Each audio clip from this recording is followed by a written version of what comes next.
are listening to From Sobriety to Recovery with Jesse Mogul, episode 187. Let's get to the show.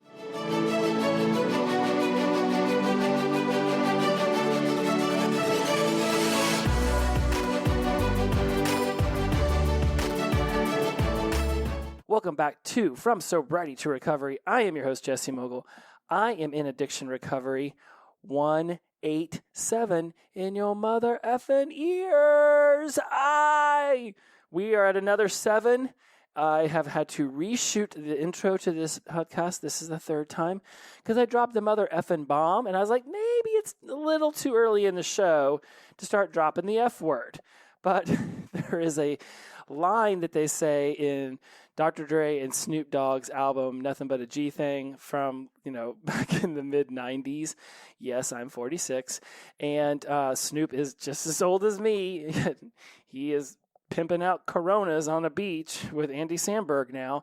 And I think he's still cooking with Martha Stewart. But back in the day, he was someone to be feared on the streets, if for nothing else, his sick and delicious ability to rap and rhyme in such a way that no matter what he was singing about, you wanted to sing along. So I have no doubt that if he was from sobriety to recovery, he would be into this show. And he would be like, dude, you're at 187 in the mother effing house. And I'd be like, totally am, Snoop. All right. Welcome back to the show. Man, I've missed y'all. I have been gone the last couple weeks. I think we missed last week. And shout out to Kaylin for reaching out to me just to check in, see what was going on. When I miss a show, there's generally a reason. And last week, I was a very discombobulated human being. 5.5 years in, y'all, and still have those weeks where I just feel like I'm swimming in like an ocean with 500-foot waves. And generally what ends up happening to me when my emotions get flooded is that I shut down, I isolate, and I get super confused in my head about what it is that I'm supposed to be doing, how I'm supposed to be communicating in my relationships. I get into this version of me that just questions, like, it's very existential. It's like I question everything. I mean, I kind of question my protein shake flavor to the kinds of socks I wear. It's like everything is up for debate whenever I get into these moods. And generally it is sparked by having a lot of emotions come up that I wouldn't say that are unfamiliar for me to deal with, but are uncomfortable for me to deal with. And, being in a long-term relationship and also being in long-term recovery, there's things that I'm working on healing, and there will be certain behaviors within my house, within a relationship, and not just romantic involvement, but also within my family and my friendship circles, where things not trigger me to want to use, but trigger me to want to behave the way I used to in my relationships, where I isolate, I shut down, I don't share my feelings, I don't even understand all the feelings that I'm feeling.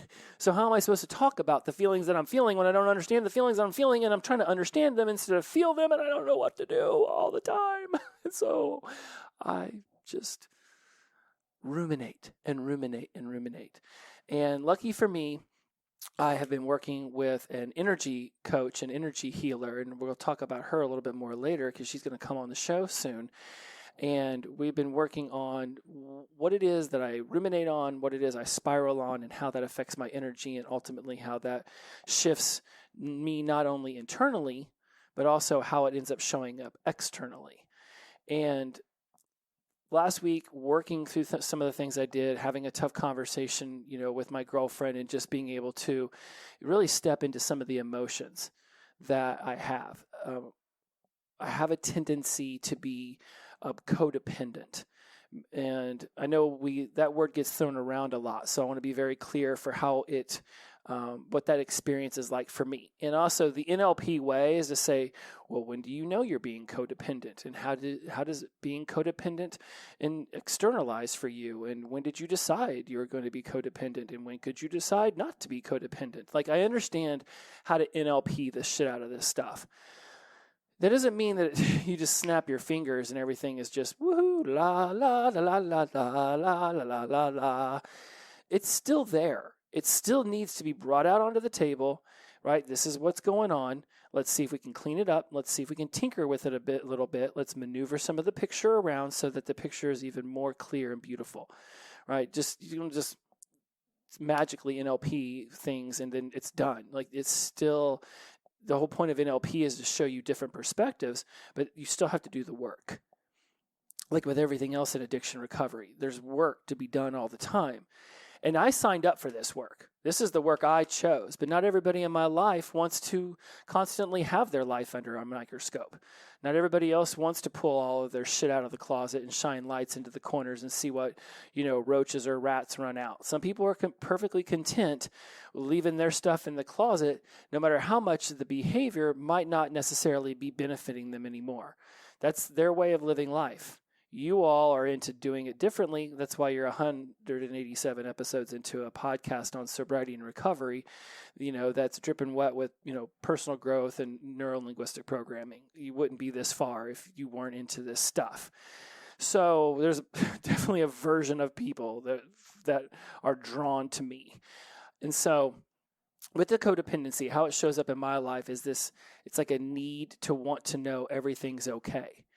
And I might make up stories where things aren't okay, even though to the other person, they're perfectly fine. Now, their ability to be complacent with ho-hum or average or just the status quo kind of relationship or life, that's them. They can do that. And then it's also my subjective perspective on whether anything is ho-hum or complacent or just the run-of-the-mill, right? Everybody has their own perspective on their life and the life that they externalize for other people. What I might think is, stale and stagnant and standing still, somebody else might think is very vibrant and moving forward. This is why the conversations are so important, to gather somebody else's perspective so you can both have some level of agreement on where you think things are going. My old Jesse, is the one who's just like, let's just burn it all down, break up with girlfriends, stop being friends with people, and whether that is ultimately where the situation would be leading in the past, it would become like the only option for me. Stop being that friend with somebody else, quit that job, quit that person, leave that meeting, don't go back to that group, break up with that girlfriend. Old Jesse was just like, you know what? I don't want to deal with this shit. I'm out. Well, new Jesse wants to stop, breathe, actually have a meaningful conversation with someone, right? Because there was a point where their presence in my life mattered. And if something is shifting, then the conversation needs to be had.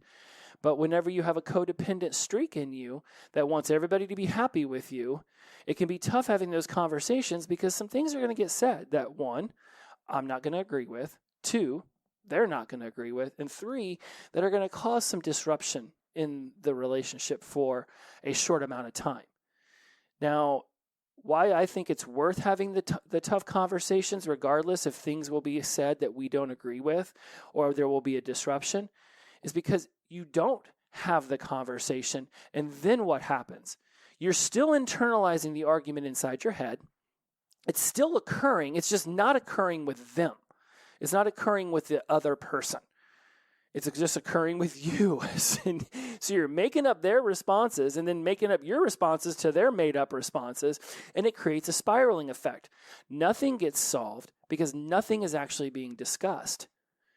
You have to bring the other person in. And again, I understand that it can be difficult. Again, the NLP way is to say, well, who said it's difficult? And, when did you decide it's difficult? And when could you decide it's not difficult?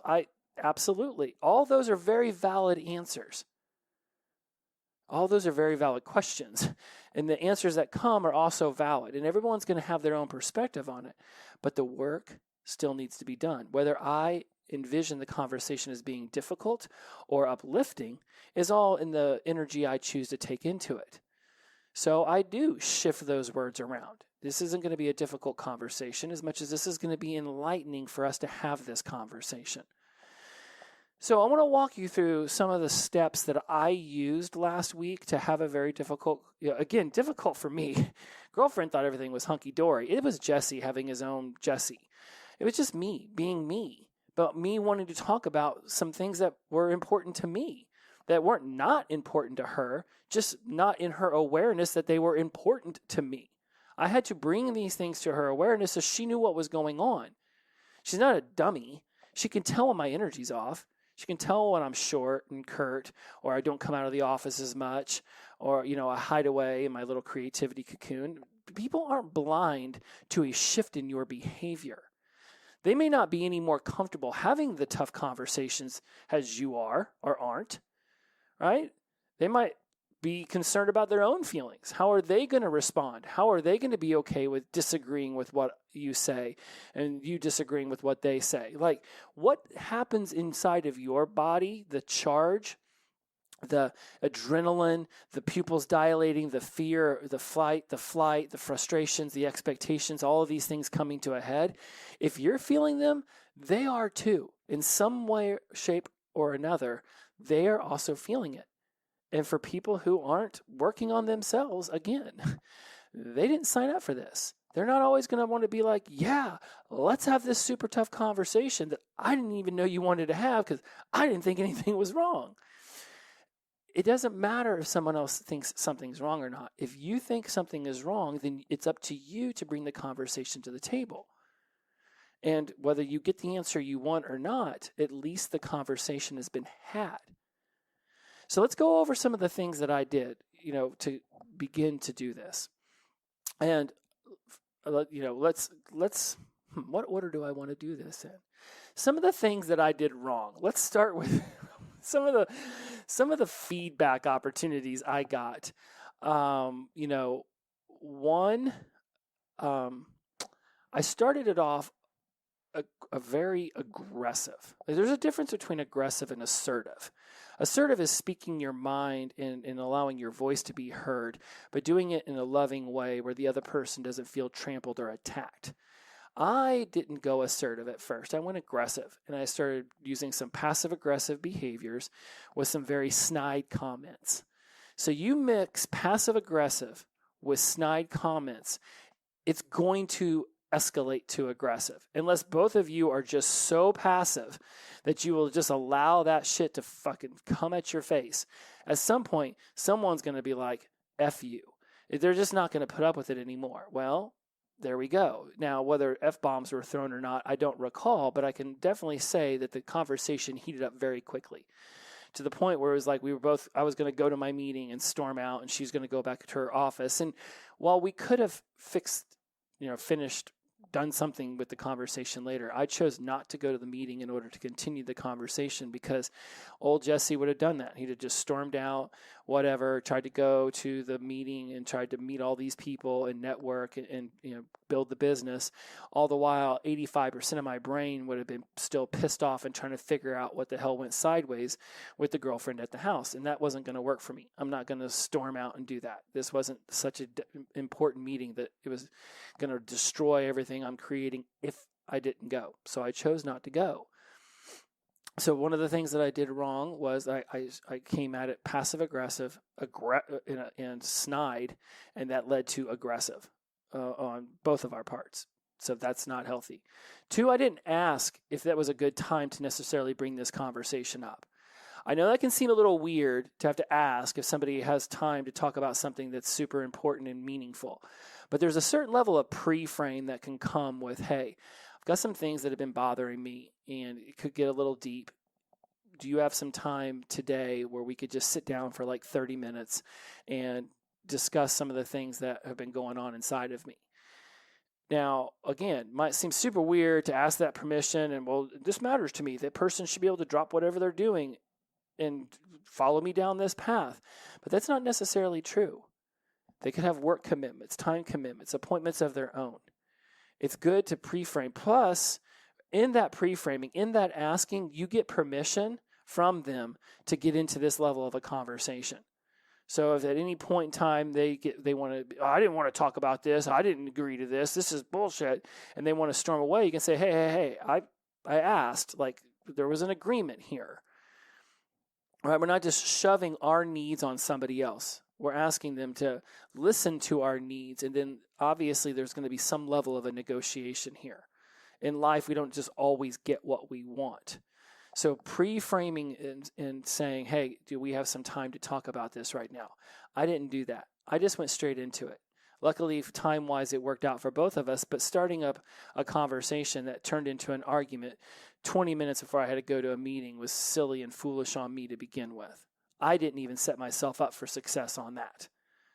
So 2 things I did wrong: passive-aggressive and snide, which led to aggressive. Also, not seeking some level of permission to get into this kind of conversation. And 3, I went in looking only from my perspective on what my agenda was, what my outcome was, without fully going into that conversation with a level of openness that says, I'm going to hear some things that are going to go against what it is I want. But at the same time, like if I want her to listen to my wants that she may not necessarily agree with, I have to be willing to listen to her wants that I don't necessarily agree with. Relationships are like that. If one person's always getting their way, then the other person at some point there's going to be some level of animosity. There's going to be some level of resentment, because that person will feel like they give and give and give and give, and they get nothing in return. And we don't want our relationships to be transactional, although many times they will seem transactional, meaning I do this for you, you do this for me. We want relationships to be relational, where the other person does things not seeking some level of return or reward from it. That being said, we all have a little kid inside of us that wants to be patted on the head and told that we're good, that we did a good job. Thank you so much for your attention to this, or thank you for doing this, that, or the other. Right? And while, again, we don't necessarily want transactional relationships all the time, there will be times where there is some reciprocation that we would enjoy having back. If not getting that reciprocation will ultimately cause you to have animosity, some level of disdain for the other person for not doing something because you did something, that's when you start to tread into very murky waters. Can turn into shark-infested waters if you're not careful. Because it's one thing to do things and hope that you get some level of reward back. It's another thing to do them knowing that if you don't get the reward, you're going to be pissed off. And then you become passive-aggressive and snide. Do you see the loop that you'll catch yourself in? Right? I mean, there's passive. There's like 4 kinds of ways that people communicate: passive, aggressive, passive-aggressive, and assertive. And if you tend to be one of these people pleasers who's also passive, then it might go months, if not years, where you feel like you're trampled on and you're not getting reciprocated. That's when things blow up. That's when you find people having irreconcilable differences and parting ways. In life, people are with you for a reason, a season, or a lifetime. Right? They're there for a reason, they're there for a season, or they're there for a lifetime. And you often don't even know if the lifetime is really what the person's there for until you are really deeply into that relationship. I've got college friends who from 94 to 2007 I barely talked to, and then Facebook gets invented. I reconnect with people, and now they're back in my life, even if it's just via Facebook or some text messages once in a while. But it's like, at least I get to see pictures of their families and their children, and it's like, okay, this person's back in my life. Will be a lifetime friendship, even if it's just this is the primary way we communicate. Other times, you might think somebody's all in it for the lifetime, and it turns out it's just a season of your life. Your addiction was a season of your life, and those people may not be able to maneuver or even be necessary for this next phase of your life. You're in sobriety and recovery now. You're choosing to work on yourself, right? It's like, if you're lonely, don't bring toxic people back into your life. That's like drinking poison because you're thirsty. You make these decisions. But if you're going to choose to end some level of a relationship, and again, romantic, friendship, partnership, work, whatever it might be, when you make a decision that says this is no longer working for me, let's make sure that we've had the conversation with the other person, that you've at least tried to figure it out. If that's what you want to do, if there's a decision that I need to figure this out, then you're going to have that tough conversation if you want to be able to move through it, if you want to see it resolved. If you really don't want to see it resolved and you just want to part ways, then just do so, and do so amicably and lovingly, and not to go off and trash them on social media or speak badly about them behind their back. Know that there is a beginning and an end. You work your way in, you work your way out. So knowing that I did these three things bad, didn't pre-frame with the question, is this a good time? Came into it, passive aggressive and snide, which led to aggressive. And also came into it really just wanting my voice to be heard and not necessarily wanting to hear her point of view. And mind you, all of this stuff changed during the conversation, but it was how I went into it with my energy level. So let's discuss how the conversation went. So some of the things that I was extremely mindful of to set up. So when we started having the conversation, it was in the kitchen by the coffee maker, where we tend to stand around a lot and just like flip through coupons and magazines. It's like where we put the groceries when we walk in the kitchen. So already the environment wasn't really that conducive for the level of conversation I was wanting to have. So when I was supposed to leave for my meeting, and she went back up stairs to the loft office, and I was like, nope, we're not, can we please come back down? I'd really like to just finish this conversation. I'm not going to storm out of here. This isn't how we're going to do this. Let's shift this behavior. Moved us to a spot at the dining room table that didn't have any anchors. We never sat in these two seats. Her and I, maybe for like if the family had come over, we had happened to sit at these seats, but generally never had sat in those. And I brought this up before. If you're going to have a conversation, you don't want to do it in the bed. You don't want to do it on the couch where you guys chill and cuddle. You don't want to do it in the kitchen where you tend to cut up vegetables and cook with one another, because you don't want that negative anchor in that space. You don't want to create that energy somewhere you happen to be a lot, right? Because now all of a sudden, arguing in the couch, and then what? You're supposed to be done, and then you're just going to go back to being loving and cuddling on that couch. Unconsciously, your mind is creating an anchor in that spot. So if you're going to have a deep, meaningful conversation, create a space in your house where that's where you do it. You have deep, meaningful conversations in that space. So this was the side of the dining room table we never sit at. I thought this is a good spot for it. There was a reason why I put us there, because nothing else had ever happened. So that gets to be the anchor for deep, meaningful conversations. In the future, when we start to do these again, I'm going to be like, can we just move up to the table? All right, I don't want the anchor. We've done that on that couch. We've argued. It didn't, it's just, I don't want that energy on the couch where we're going to sit and chill and watch a movie and cuddle. That's not the energy I want on the couch. So be mindful of that. Another thing I did really well is lots of looking in the eye, a lot of looking at her instead of looking down or looking away, right? Make sure you're locking eyes. So we've got the location, we've got the physical body language, looking them in the eye. Number three, I used a ton of I feel, I did. This is my perspective. This is my viewpoint of this. Now, I did my best to take the word you out of the conversation. Because when you start to say you to somebody, they're going to feel attacked. And the natural inclination is going to be to attack back or to clam up, right? It's fight or flight, fight, flight, or freeze. It's going to be one of those three. But if you use a lot of you're accepting personal responsibility for your part in the entire thing. I'm feeling codependent. I'm feeling like this. I'm feeling like that. I know I've got codependency in me. It stems from mom getting sick when I was 8 years old. I buried my emotions and pushed them down because her needs and her Crohn's and her colostomy bag were the things that they were the center stage. Now, from my mom's perspective, she may have thought she was always putting me first, but certainly from my perspective, I was always putting her first. So I know where my codependency is rooted.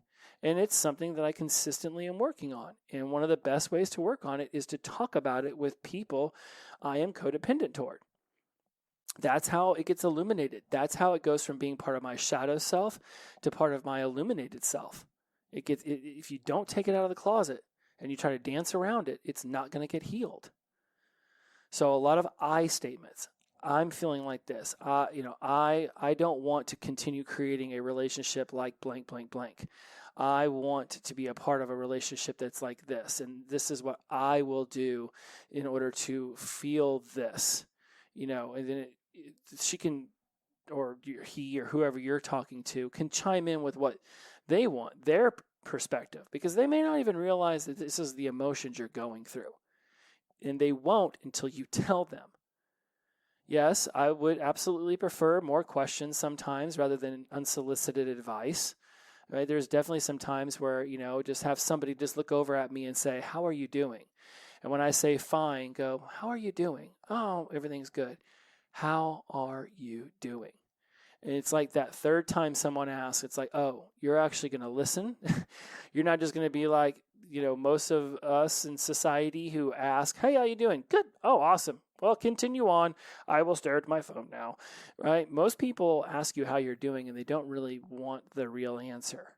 When somebody sits down and looks at you and says, "I absolutely want the real answer," it is a breath of fresh air.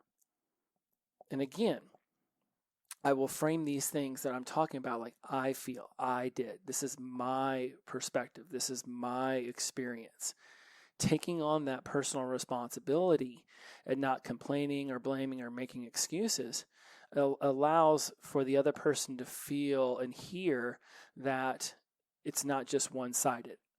I think it's Chris Rock once said, "I hate talking to my wife because every time we talk, it's always about shit that I got to do or shit I got to change." Right? And it's like no one wants to feel like every single time we have to have a talk, it's about what you're not happy with me doing. Well, what about what you're doing? Maybe if you were doing this, I would do that. And again, transactional versus relational, but at some point, no one wants to feel taken advantage of in a relationship. And the longer you're in one, the more likely it is that someone's going to get laissez-faire. They're going to get sort of, doing their thing. They're tranced out with their life. Then one of you will feel, sort of neglected. So then you'll do some level of neglecting back, or you'll start to pay even more attention, hoping that you then get the attention you want. But either way, it's like you're correcting sharply one way or the other. You're just going to get completely, blasé to the whole thing, or you're just going to start dumping even more energy into them. And neither one is a good way of taking care of yourself. We're looking for this middle ground. Yeah, I get it. Most relationships won't be 50-50. We might be looking at some 35-40 once in a while. You might even be up in the 60, 65-70 once in a while. But if there's a good ebb and flow back and forth, then each person feels like their needs are being met, and and then they have an opportunity to reciprocate. Sometimes they can just pull back and say, I just got to go recharge. This is what I want to do right now. And the other person's like, "That's cool. I understand. Everyone's got their own way of recharging and feeling vibrant in their life. Please, by all means, go, put the oxygen mask on yourself. I'll be here whenever you're feeling ready to rock and roll." This shit's important, guys, because we're in sobriety and recovery for a reason. We buried emotions. We hid from our trauma. We didn't want to heal through things. So when you sit down and you're ready to have these conversations, expect that you're going to have an extremely strong charge inside of yourself while this is happening. And the likelihood that they're having a similar charge is absolutely, positively something that I'm not going to promise you it's happening, but there's no way that they're going to sit there in this conversation bubble and not also be feeling a charge. And it could be fear. You're going to blame them, or you're going to ask of them something that they don't know if they can give up. So they're going to be having their own ebb and flow. And when you feel a charge, you take charge. We've been saying that on this show forever. So when you're feeling a charge inside, you're feeling your needs aren't being met, or you're feeling like you're not speaking your voice, you sit down, use I statements, look them in the eye, get in a good environment where other behaviors have not been established, and take personal responsibility. Blaming, complaining, and making excuses puts that person as the villain. This is your fault. You. And if somebody's the villain, somebody else has to be the victim, and somebody else has to be the hero. And if you're playing victim and they're the villain, then who's the hero? Who's going to come and save the fucking day? Is it going to be alcohol? Is it going to be drugs? Is it going to be another person? Or is it you're going to bring another problem into the situation? So now you two can go up against the problem, right? Rather than working out what is actually going on between the two of you.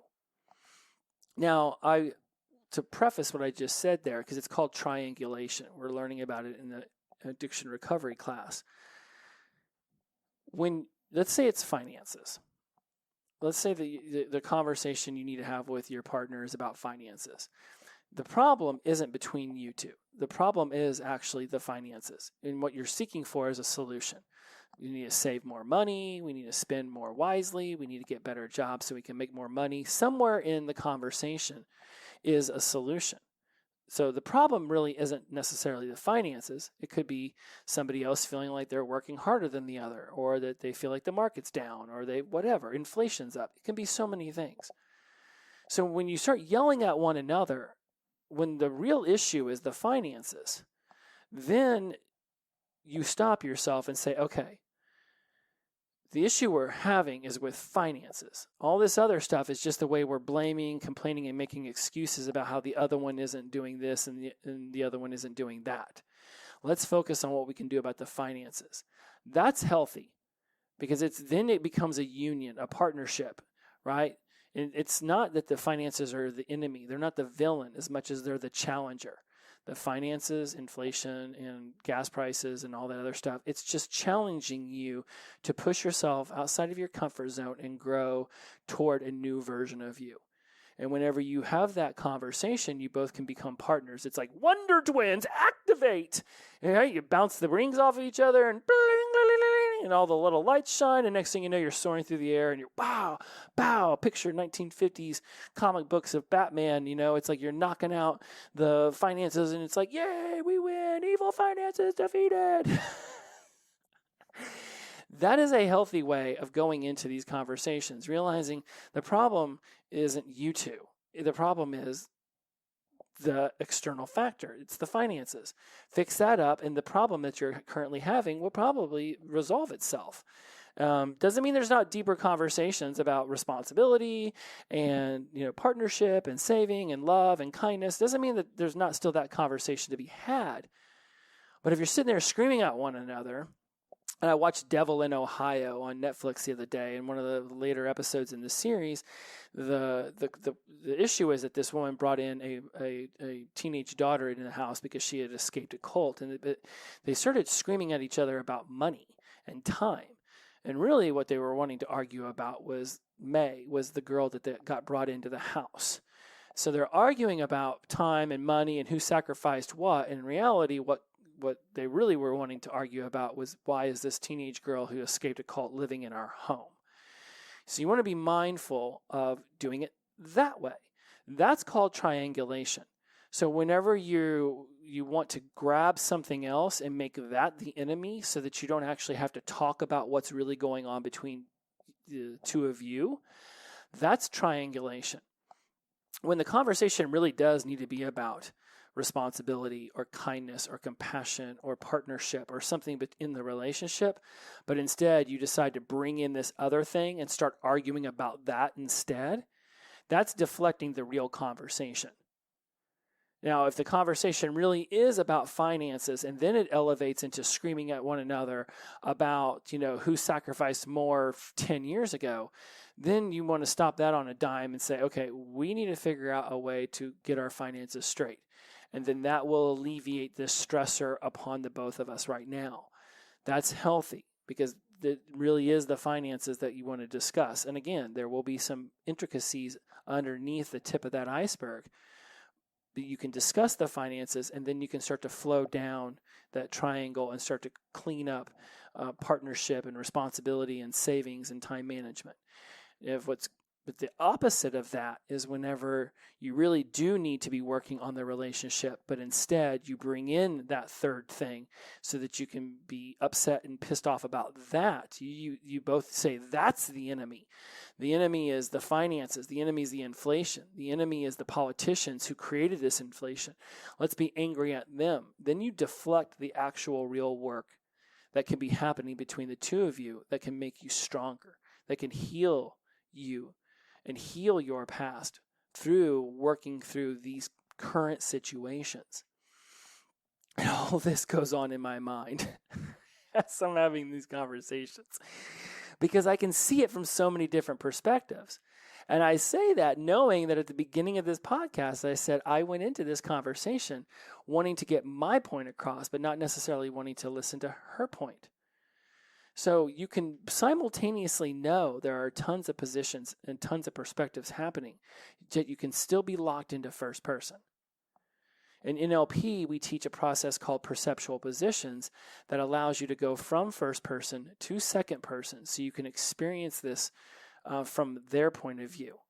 So you can say, "Oh, okay, well, this is how I must have looked at, because you know how you behave. So now imagine seeing it from their perspective. Does your argument or does your debate or does the conversation sound one-sided? Is it a bunch of yous instead of more I's? Like, you can step into that person and see it from their perspective, and for that brief moment, and you can say, wow, okay, I can see me much more subjectively now, right? I can say, oh, okay, well, yeah, I definitely see where I didn't take personal responsibility there. And then the third position in perceptual positions is the observer. Imagine you were a complete stranger and you walked up and you saw you and your partner having this conversation. What would you notice? What would the body language? What would the tone of voice? What would the volume of voice? What would the mannerisms? The distance and the space between you, the words that were being used. Would you think that you were observing a loving relationship seeking to heal something, or two people who are pissed off at each other seeking to make the fight even worse? It's amazing having all of these tools and resources, and at the same time still following down a similar path that I did back in my active using days, of the codependency, of the people pleasing, of the inability to express my emotions and to think that my voice should be heard, and to talk through things rather than getting pissed off and ruminating about them. This is an important episode for you and for me to share this to you, with you, because this growth that we're on, it is going to be consistent. There are going to be challenges, right? It's like, I got 99 problems. I got 99 solution opportunities. Tony Robbins and Brene Brown and Carol Dweck and some of these people I've brought up tons, Brooke Castillo, they got 99 problems and 99 solution opportunities. It might be different, it might be unique to them, but it's going to come down to emotions and it's going to come down to thoughts. And when we can step away from the thoughts and the emotions for a moment and see what's actual fact and say, well, this is the fact. This is what I think I was experiencing. The other person can bring theirs. Well, this is what I thought I was experiencing. And when you can agree on some of the things, like it was daytime or we're sitting at the table, those are the facts. Most of the other things that are going on in the conversation are thoughts and emotions leading to opinions and beliefs. So all these other people, no matter how much they've written books, no matter how famous they are, no matter how many mansions they might own or private jets they have flown in, they're still going through this same cycle. There's a circumstance that triggers thoughts and feelings, which are going to lead to actions and results, and it's going to come back around to another circumstance. And this loop is happening all day long.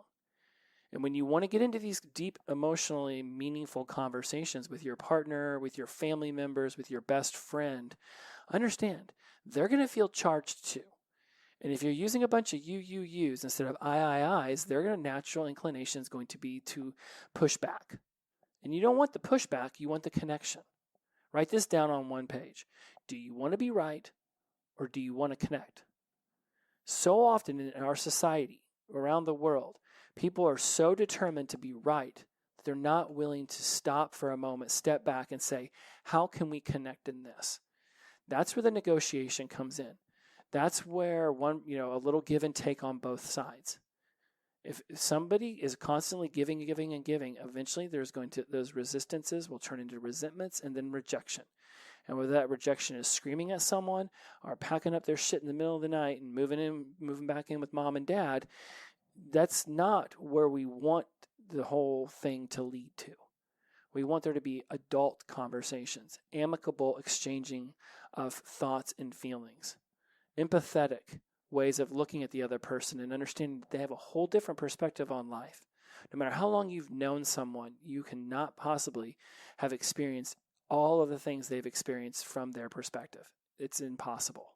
That is absolutely a good use of the universal qualifier there. It is impossible to know somebody else's perspective, even if you were glued to their hip your whole life. But when you sit down in these conversations and you lock in a good safe space, a good environment, you pre-frame, you make sure that they're ready to have this conversation, you use I a lot, and you're open to hearing things that you're going to disagree with, but you're also open to the negotiation of being in a strong, powerful relationship, things will progress for you. Whether you are an enabler, whether you find that you are codependent, with maybe you're narcissistic, maybe somebody you know is some of these things. And again, we're not looking at actual, medically facilitated diagnoses here, just as much as like, hey, these are some of the tendencies I tend to show. So let's sit down, let's have a conversation, because I don't want your happiness with me to be dictating my happiness with me. And I think that's a really great summary for the end of this show. Somebody else's happiness with you should not be dictating your happiness with you. And you may not even be right about them being pissed at you. They might be dealing their own things. They've got their whole own life going on. And even if you live in the same house and work together in the same house, and you're both always in the same house, it does not mean you're having the same experiences each and every day. They got their own stuff going on. You've got your stuff going on. And it's important that you create a safe space to communicate what's going on in one another's lives, because you're either growing together or you're growing apart. There is no stale. There's no middle ground. Even when you think, oh, it's stale, well, don't worry, we'll spice it up later. You're growing together, you're growing apart. But either way, each and every day there's growth. You may not be able to tell that plant is growing, or perhaps even dying in the shade. But I can assure you, each and every day, that plant is either growing or it's shriveling. There's not a day when that plant just says, we're going to take a day off, we're good. No nutrients for me, close up the shop, no bees, no birds, nothing. No one's going to get to drink the fruit of my nectar. Nope, that's it, we're closing it up for the day. We're just going to take a day off. I'm just going to go sit here and lay down on the ground and be chill. Don't worry, tomorrow I'll figure it out. No, each and every day that plant is living or dying. And so are you. Each and every day is another day step toward or away. And for me last week, it was a lot. It was a lot to have those kind of conversations. It's a lot to share. Because someone who hasn't been a 22-year addict, on all the drugs and all the alcohol, they don't see the world the way that I see it. I've yet to meet anyone who really sees the world the way I see it. Certainly, there are a lot of shared experiences, a lot of similarities, but to completely see it the way I see it, it's, again, not possible. And there are going to be those people in your life too. And that's the most beautiful thing about learning how to integrate with all these various amazing people. And you can be growing with them or you can be shriveling away from them. It was awesome. I'm bummed I missed an episode. A little too much perfection. A little too much like, oh, this won't be the best episode. I don't know how to talk about this.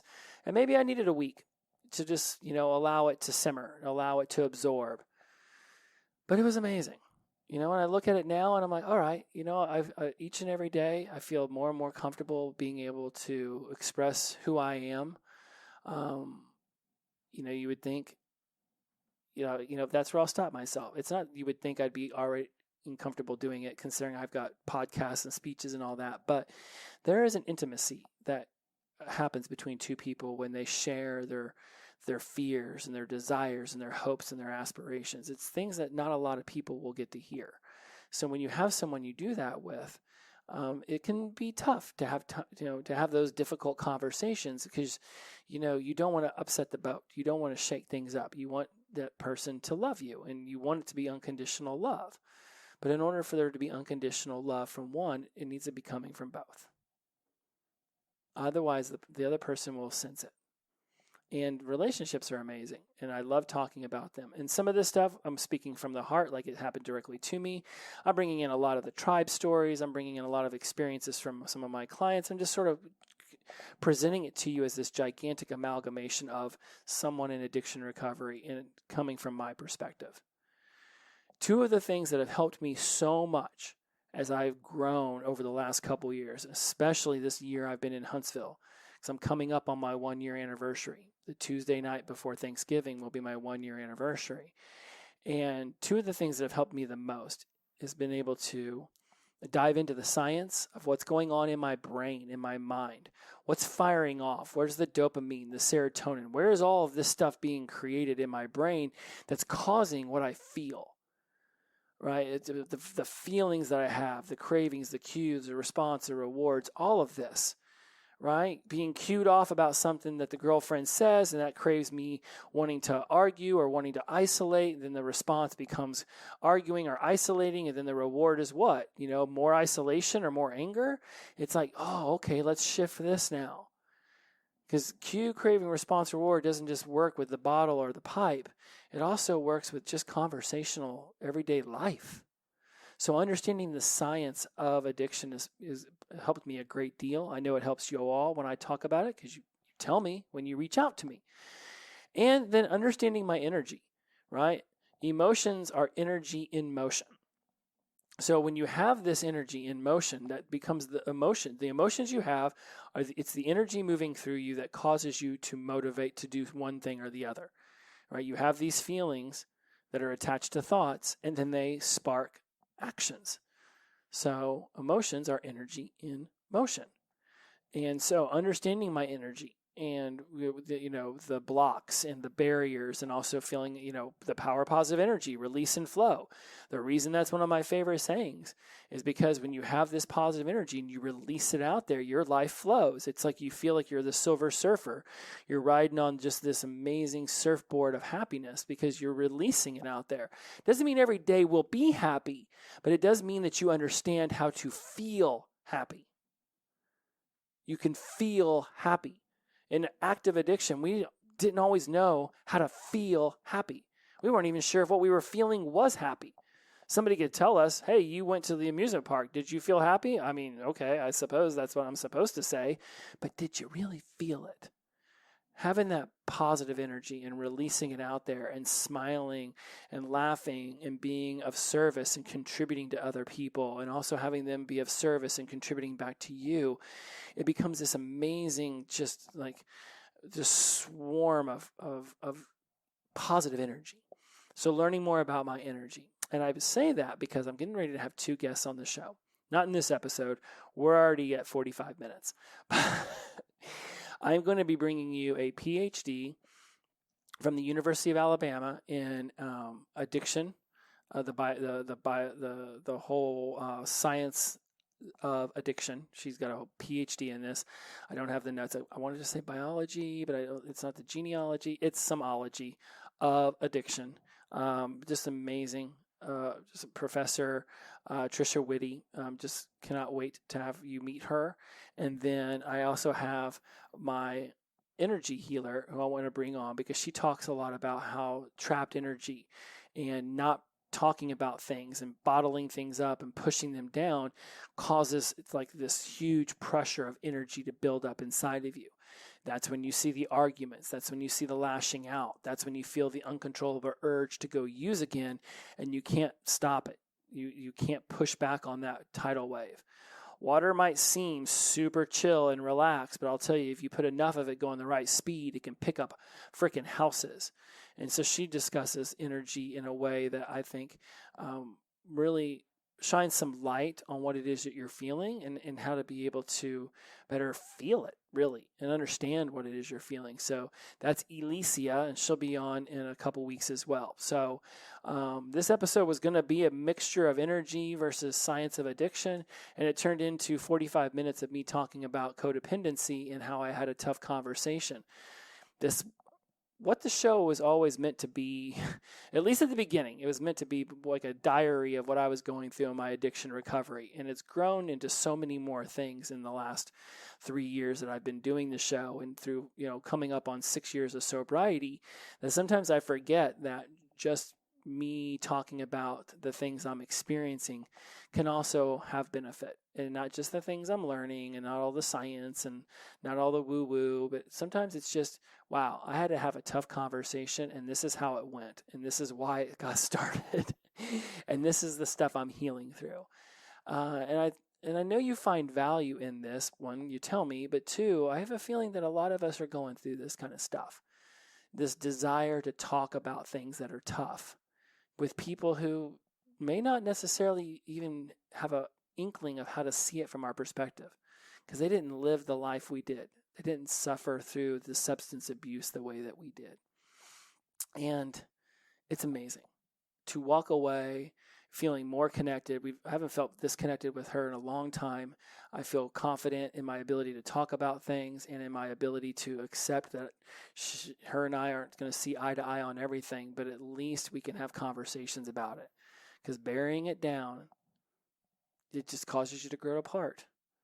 And, whatever the outcome is for anything that we do, we don't really know. But I absolutely can attest to the fact that your daily routines and habits are leading you somewhere. And if your daily routine and habit is to shut it off, push it down, and walk away and isolate, then that's going to be your outcome.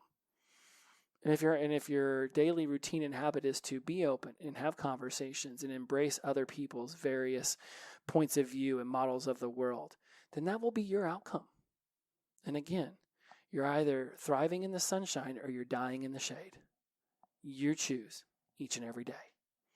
My friends, that is 187 in your mother effing ears. I love this show. All right, my friends, go out there. Be splendid. Be amazing. Remember, the power of positive energy, release and flow. Inclusivity over exclusivity. Every day is the best day of our lives when we wake up sober, even when we got to have tough conversations. Shout out to Sunshine. Glow on. I'll see you next week. Bye-bye.